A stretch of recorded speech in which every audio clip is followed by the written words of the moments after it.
The Forgotten Asylum, in a remote corner of the countryside, nestled among gnarled trees and shrouded in an eternal mist, stood the Holloway Asylum. Once a place of healing, it had become a decaying monument to despair, its walls sagging under the weight of forgotten memories.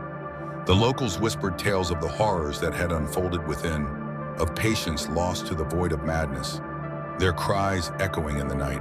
One gloomy autumn evening, Clara, a brave but curious journalist, arrived at the asylum with the intent of uncovering its secrets. She parked her rusted car in the overgrown lot, the engine's cough swallowed by the thick fog. As she stepped out, the air was heavy with an earthy dampness, and the faint scent of decay lingered, making her stomach churn. The asylum's entrance loomed before her, a wooden door hanging askew on its hinges, creaking softly as the wind caressed it.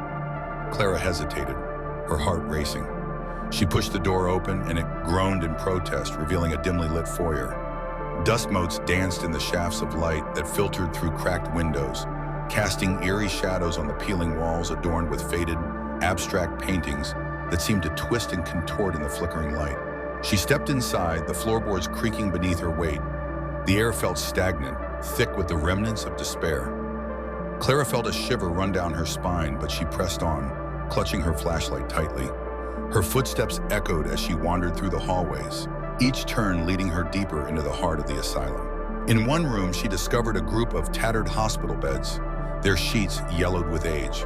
A chilling thought crossed her mind. What had happened to the patients who once occupied them? She picked up a rusted syringe from the floor, its needle glinting ominously in the dim light. The room felt oppressive, as if the very walls were alive with the whispers of the lost.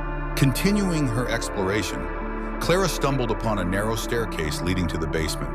A sense of foreboding washed over her, but her curiosity was insatiable. As she descended, the air grew colder, and the faint sound of dripping water echoed in the darkness.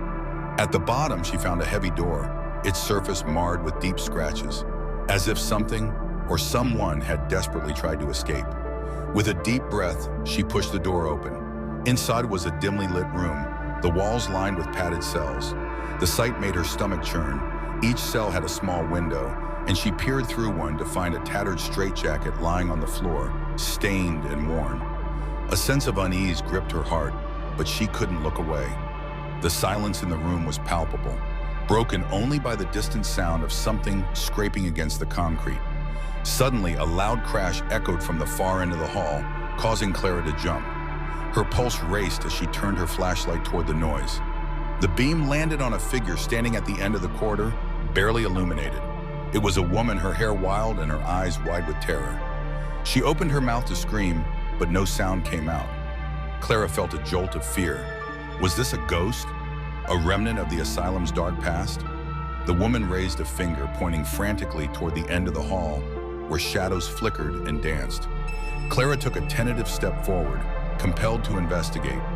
As she neared, the shadows coalesced into a swirling mass, forming grotesque shapes that writhed and twisted. A low growl echoed through the hall, sending chills down Clara's spine. Suddenly, the woman lunged at Clara, her face twisted in a silent plea for help. "Run," she mouthed, her eyes darting toward the shadows. Clara stumbled back, heart pounding, realizing that whatever haunted this place was not just a figment of her imagination. Without thinking, she turned and ran, her flashlight beam bouncing wildly against the walls. The growls grew louder, echoing in her ears as she sprinted up the staircase, her breaths quick and shallow. As she reached the foyer, the heavy door slammed shut with a deafening bang, as if something was blocking her escape. Panic surged within her. She frantically pulled at the door, but it wouldn't budge. The shadows seemed to close in, a cacophony of whispers filling the air, taunting her with the stories of those who had been trapped within these walls. Clara felt the cold fingers of dread wrap around her heart as she turned back to face the asylum, its dark presence looming over her like a predator. In a moment of desperation, she recalled the rusty syringe she had found. Grabbing it from her pocket, she brandished it like a weapon, ready to confront whatever malevolent force lurked in the dark. The whispers grew louder, forming words that echoed through her mind. Stay. Forever. With a surge of adrenaline, she shoved against the door one last time, and it creaked open just enough for her to slip through. She stumbled into the fog, gasping for air, the cold biting at her skin. Clara ran toward her car, her heart pounding as the asylum's shadows loomed behind her, whispering her name. As she drove away, the mist began to close in again, swallowing the asylum whole. Clara glanced back, her breath hitching in her throat. In the window of the asylum, she saw the woman's face one last time, twisted in anguish, trapped within the very walls that had consumed so many. The Holloway Asylum faded into the distance, but Clara knew she would never forget the whispers, nor the haunted eyes of the woman who had tried to warn her. The darkness of the asylum was far from extinguished.